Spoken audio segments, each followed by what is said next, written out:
हाय, जय Mahakal. Welcome back to my YouTube channel Manisha की life style and रसोई। और कैसे हैं आप सब लोग? आई होप कि अच्छे होंगे, खुश होंगे, स्वस्थ होंगे। और मैं भी ठीक हूँ। मेरा पहले से तबीयत ठीक है, अब बस थोड़ा बहुत खांसी है। तो ये ब्लॉग है मेरा बुधवार का। और आप लोग जो भी मेरे चैनल पे नए हैं वो प्लीज़ मेरे चैनल को सब्सक्राइब कीजिएगा। और मेरा वीडियो पसंद आता है तो लाइक कीजिएगा और शेयर कीजिएगा। तो यहाँ देखिए सुबह का टाइम है और संगीता रोटी बना रही है। तो मैं बोली कि मुझे बनाने दो, तो बोली कि नहीं दीदी हम बनाएंगे तभी तो हम सीखेंगे। और आज बाबू स्कूल नहीं गए क्योंकि सुबह उठी और वो रोना शुरू कर दी कि नहीं आज स्कूल नहीं जाऊंगी तो नहीं जाऊंगी, लंच मत बनाना तुम। तो मुझे गुस्सा आया बहुत ज़्यादा, लेकिन हस्बैंड मेरे बोले कि चलो छोड़ दो, जाने तो, अब रो रही है तो मत भेजो, नहीं तो वोमिटिंग ये सब करने लगेगी। तो इसलिए। और गली में मछली वाला आया था तो सासू माँ मेरी बोली गई देखने के लिए, तब तक मछली वाला चला गया था। तो फिर ऐसे मैं सोयाबीन का सब्ज़ी बनाने के लिए, मतलब सोयाबीन रखी थी फ्राई करने के लिए, तभी ये हुआ। तो लेकिन वो चला गया था तो फिर बना वही। तो फिर मैं सोयाबीन का सब्ज़ी बनाई और घिउड़ा का सब्ज़ी। और सुबह को तो ऐसा होता है ना शिवा के कारण कि मतलब एक बार किचन में दौड़ के और फिर दौड़ के उसके पास जाओ, क्योंकि वो बीच बीच में उठ के रोते रहती है। तो इस वजह से जैसे मैं सब्ज़ी बनाने के लिए भी मतलब रखी, अभी कढ़ाई गैस पे तेल गरम हुआ, छौंक लगाती, तब तक उठ के वो फिर रोना शुरू की। तो मैं माँ को बोली कि आप देख लीजिएगा, क्योंकि सारा मसाला ये सब मैं निकालती थी बनाने के लिए। तो लेकिन फिर वो जग ही गई, तो उसको लेकर मैं आ गई हॉल में और फिर माँ को दे दी। तो फिर मैं सब्ज़ी ये सब बनाई। और इधर देखिए मैं चाय बना रही हूँ। और तब तक बाबू भी ब्रश ये सब करके नाश्ता ये सब कर ली थी। और हस्बैंड को मेरे ड्यूटी जाना था, तो आज उनको थोड़ा सा जाना था टाइम से पहले ही। तो जल्दी जल्दी फिर उनको भी नाश्ता हम लोग दिए। और यहाँ मैं चाय बना रही हूँ अपने लिए और जो मेरी काम वाली है उसके लिए। तो चाय यहाँ देखिए गिरते गिरते एकदम से बचा है। तो चाय जैसे ही ऊपर आया गिरने के लिए, तो मैं उसको ऐसे बोली कि अरे मेरे रहते ऐसे कैसे तुम गिर जाओगे। तो मेरी काम वाली हंसने लगी। और सही में ऐसा हुआ कि चाय मतलब गिरा भी नहीं। तो सुबह के टाइम ऐसा रहता है ना कि बहुत ज़्यादा मतलब काम का भागा दौड़ होता है, बहुत ज़्यादा काम का वजह नहीं, सुबह के टाइम पे बहुत ज़्यादा काम होता है और सबको एकदम सब कुछ टाइम पे, तो बहुत ज़्यादा दिक्कत हो जाता है। तो खैर कुछ नहीं, फिर भी सब कुछ हो ही जाता है, थोड़ा 5-10 मिनट आगे पीछे। और यहाँ मुझे आज रूम का साफ़ सफाई करना था, तो वही मैं अपने रूम का कर रही हूँ। तो मैं अपने बेडरूम का खुद से ही कर लेती हूँ और बाकी सारे रूम का मैं संगीता से करवा लेती हूँ। मैं उसको बोलती हूँ कि कर दो। बाकी अपने रूम का मैं खुद से ही बेड भी करती हूँ और साफ़ सफाई भी खुद से करती हूँ। तो लेकिन अब फिर भी हम इतना करते हैं, लेकिन फिर भी सबको लगता है कि हम कुछ नहीं करवाते हैं। अगर हम कोई काम वाली भी रखे हैं तो हम बस शायद सिर्फ उससे अपना ही काम करवाते हैं, ऐसा है। तो मतलब लोगों का नज़रिया बहुत ज़्यादा ख़राब हो चुका है मेरे लिए। हमको तो कभी कभी सबके सोच पे हंसी आता है और दया भी आता है कि मतलब कैसा सबका नज़रिया हो गया है। तो कुछ नहीं, हम उतने अच्छे हैं जो सब लोग मेरे पीछे हाथ धो के पड़ा है, मेरे पीठ पीछे लोग मेरा चर्चा करता है। तो ये खुश होने का बात है, क्योंकि चर्चा तो हर किसी का कोई करता नहीं है। और मेरे में है उतना काबिलियत कि लोग मेरा पीठ पीछे मेरा चर्चा करता है। क्योंकि बहुत लोग हैं जो मतलब मेरा ऐसे फ़ोन वोन करके कुछ हाल चाल नहीं, लेकिन मतलब बहुत मेरे हर एक चीज़ पे ध्यान रखता है लोग, हर एक चीज़ पे मतलब नज़र रखेगा, लोग पता करेगा। तो चलिए अच्छा बात है, हम उस लायक हैं तभी तो। और यहाँ बहुत सारा आज मुझे कपड़ा था कुछ एक्स्ट्रा धोने वाला, तो इधर कुछ दिन पहले का मैं नहीं धो पाई थी किसी कारणवश। तो सोची कि चलो आज बैठ जाती हूँ तो धो ही लूँगी। तो संगीता को बोली कि तुम बाबू को देखो और मैं सारा कपड़ा ये सब धो लेती हूँ। तो वो बोली भी कि दीदी रहने दीजिए, मैं धो दूँगी। तो हम बोले कि नहीं, तुम बाबू को देखो, हम कपड़ा ये सब खुद से धो लेंगे। तो वही मैं कपड़ा ये सब धोई, उसके बाद दोनों बाबू को फ्रेश की। और मतलब ऐसा है ना कि अब मेरे वीडियो बनाने से भी बहुत किसी को दिक्कत हो रहा है कि मतलब मैं वीडियो क्यों बनाती हूँ। तो मैं वीडियो अपने खुशी के लिए बनाती हूँ और मेरे हस्बैंड को कोई दिक्कत नहीं है मेरे वीडियो बनाने से, क्योंकि मेरा कहीं का भी आईडी हो या फिर यूट्यूब का चैनल हो, तो वो सब कुछ वो खुद ही क्रिएट किए हैं।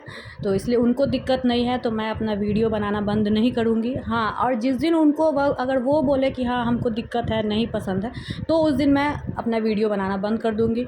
तो मेरे ब्लॉग बनाने से, मेरे रील्स बनाने से भी लोगों को अब दिक्कत हो रहा है, तो हो उससे कोई फ़र्क नहीं पड़ने वाला है। मैं अपनी खुशी के लिए बनाती हूँ। और हर मेमोरी को हम अपने मोबाइल में या लैपटॉप में या कहीं भी नहीं रख सकते हैं, तो हम इसलिए भी बनाते हैं, ये बात हम पहले भी बोले हैं। ताकि मेरे बच्चे जब बड़े हों तो वो देखें कि उनका बचपन कैसे बीता है। तो है मेरे में है काबिलियत कि हम अपने रूटीन लाइफ को दिखाते हैं। अब मेरे में है वो सच्चाई कि हम अपने रूटीन लाइफ को रोज़ का रोज़ शेयर कर रहे हैं। इसलिए उधर बीच नहीं बना पा रही थी क्योंकि मेरे टाइम मैनेज नहीं हो पाता था इस वजह से। और अब मैं बना रही हूँ तो और बनाऊँगी ही। बस वही बात कि मेरे हस्बैंड को पसंद है तो मैं बनाऊँगी ही। और मैं कुछ ऐसा भी नहीं मतलब वो बना रही हूँ कि और कुछ भी अगर गलत बनाऊँगी तो यूट्यूब खुद उस पे बैन लगा देगा ना। तो लोगों के बोलने के कारण तो मैं अपना वीडियो बनाना कभी नहीं बंद कर सकती हूँ।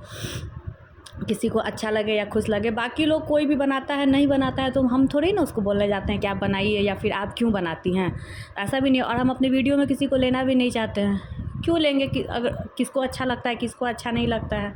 हम अपना वीडियो बनाते हैं अपने खुशी के लिए। तो बस मैं तो नहीं बंद करने वाली हूँ, चाहे मेरा चैनल कितना भी आगे जाए नहीं जाए उससे मतलब कोई फ़र्क नहीं पड़ता है। आगे गया तो भी बहुत खुशी है, नहीं गया तो भी एक मेमोरी के रूप में तो रहेगा ना। और मैं बहुत ज़्यादा खुद को लकी मानती हूँ कि मुझे इतने अच्छे हस्बैंड मिले हैं, क्योंकि मेरा जो शौक़ था तो जब मैं यहाँ आई तो वो मुझे बिज़नेस करवाएं तो ठीक है, उसमें मेहनत मेरा है, मैं बोली थी अपने मन के बात को रखी थी तो वो करवाएं। लेकिन इकोनॉमिक्स रूप से तो वही सपोर्ट किए क्योंकि मैं तो अभी हाउस वाइफ हूँ, तो पैसा तो वही लगाएं किसी भी चीज़ में जो मेरा ऑनलाइन का बिज़नेस है।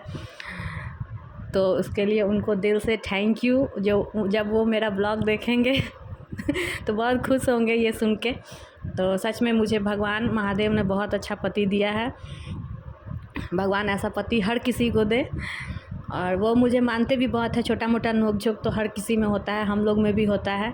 हाँ, कहीं कहीं मुझे तकलीफ़ लगता है कि जहाँ बोलना चाहिए वहाँ नहीं बोलते हैं, तो उसके बाद मैं सोचती हूँ कि चलो अच्छा है, वो मतलब मेरे गुलाम बन के तो नहीं है ना कि मतलब अगर कोई कुछ बोल भी रहा है तो उस इंसान के साथ वो बदतमीजी अपने संस्कार को भूल के ऐसा भी नहीं करते हैं। तो मैं बहुत खुश हूँ, मुझे गर्व है अपने पति पे कि वो किसी को कभी पलट के जवाब भी नहीं देते हैं और ऐसा भी नहीं है कि बीवी के गुलाम बन के हैं।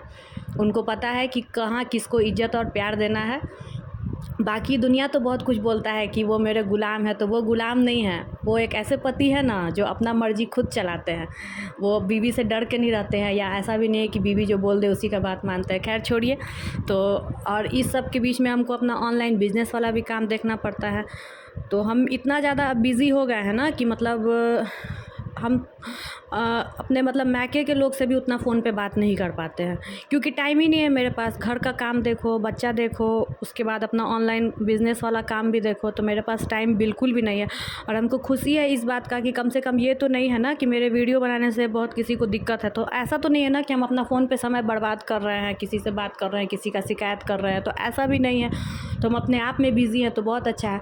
और इस बात का भी हमको खुशी है कि लोगों ने मिल के मेरे अंदर इतना कमी निकाल दिया है ना कि अब तो शायद मेरे अंदर सिर्फ़ और सिर्फ अच्छा ही बचा होगा। तो यहाँ देखिए ऊपर वाले रूम का भी कुछ हम लोग साफ़ सफाई कर रहे हैं। और मैं आई थी तो जितना पूजा का बर्तन ये सब था तो सोची कि वो अपना साफ़ सफाई कर रही है संगीता, तो मैं इधर अपना पूजा का बर्तन ये सब साफ़ कर ली। और बहुत दिन से ना वो रामदाना आप लोग जानते होंगे, महाराष्ट्र में तो उसको राजगीरा बोलते थे, वहाँ उसका लड्डू बहुत ज़्यादा मिलता था, व्रत में लोग खाते थे। और अपने इधर बिहार में तो उसको दूध में डाल के केला के साथ या फिर ऐसे दूध रामदाना व्रत में खाते हैं लोग। तो हस्बैंड भी मेरे लाए थे कुछ दिन पहले, जब मैं सोमवार का व्रत कर रही थी ना तो लेके आए थे, लेकिन मैं नहीं खाई थी। तो वही आज देखिए उसका पैकेट 2 दिन पहले ही निकाल के रखी थी, तो सोची थी कि इसका लड्डू बना दूँगी तो बाबू ये लोग खा लेगी। तो आज मैं उसका लड्डू भी बनाई। वैसे थोड़ा सा आज मन मेरा उदास था किसी बात को लेके, लेकिन फिर उदास होने से भी क्या, अपने आप को इंगेज कर लीजिए तो सही रहता है, और अपने काम में बिज़ी रहिए तो अच्छा रहता है। तो मैं उसका लड्डू बनाई शाम को और बहुत अच्छा बना। पहली बार मैं बनाई थी लेकिन बहुत अच्छा बना, जैसा मतलब बनना चाहिए था वैसा ही। और यहाँ देखिए बाबू मिठाई खा रही है। यहाँ एक मिठाई मिलता है मुड़की, जो छेना का होता है, और उसको मतलब छेना या पनीर जो भी बोलिए, उसको चीनी के चाशनी में डुबा के, तो वो इसके पापा लेके आए थे तो वही खा रही है। और आज मेरा ढोलना टूट गया था, सिवा खींच दी थी। मैं जब सो के उठी ना तो सॉरी, तो मतलब ऐसे मैं देखी तो उसका लॉकेट था ही नहीं, तो एकदम से मेरा मन रोने रोने हो गया, पूरा मेरे आँख में आंसू आ गया कि क्या हुआ। उसके बाद फिर मुझे ख्याल आया कि दोपहर को ऊपर वाले घर में भी गए थे, तो फिर दौड़े दौड़े आए यहाँ तो देखे तो बाथरूम में ही था। तो मतलब डर इस बात का था ना कि सोना का मिलना भी अच्छा नहीं होता है, लोग ऐसा बोलता है सोना अगर खो गया तो भी अच्छा नहीं होता है, तो इस बात का डर था। और मतलब ये मंगलसूत्र ढोलना ये सब एकदम मतलब सुहाग से जुड़ा हुआ चीज़ है, तो थोड़ा सा मन में शंका टाइप से भी हो जाता है कि थोड़ा सा तो हो ही जाता है, हम लोग का सोच ही है वैसा। तो इसलिए मैं बहुत ज़्यादा डर गई थी, लेकिन मिल गया। तो 2-3 बार ऐसा हुआ है मेरा खोया चीज़ मिल जाता है। एक बार हम लोग का एटीएम कार्ड छूट गया था जब शिवा का जन्म होने वाला था उसके पहले ही, तो 2 दिन के बाद वो दवा के दुकान पे ही मिला। मेरे हस्बैंड बहुत ज़्यादा परेशान हो गए थे, टेंशन में आ गए थे। हम बोले कोई बात नहीं, अगर नसीब में होगा ना तो भोलेनाथ उसको ज़रूर दे देंगे, वो खोया हुआ चीज़ भी हम लोग को मिल जाएगा। यही हुआ, 2-3 बार मेरे साथ ऐसा हुआ। एक बार मेरा जो सबसे फेवरेट घड़ी है वो भी खो गया था, तो वो भी मिला मुझे 2 साल के बाद। तो नसीब में जो है ना उसको कोई नहीं छीन सकता है, और जो नसीब में नहीं है ना उसको किसी का सपोर्ट रहे नहीं रहे तो भी वो नसीब में नहीं आ सकता है। तो बस यही है। और यहाँ देखिए रामदाना का लड्डू बन गया है, और बहुत अच्छा बना था लड्डू, खाने में भी बहुत अच्छा। और फिर मैं थोड़ी देर अपना बिज़नेस का काम करती हूँ, तो यहाँ कुछ पैकिंग ये सब करना था, तो वही मैं कर रही हूँ। और साथ साथ में बाबू भी मेरा हेल्प करवा देती है, उसको अच्छा लगता है।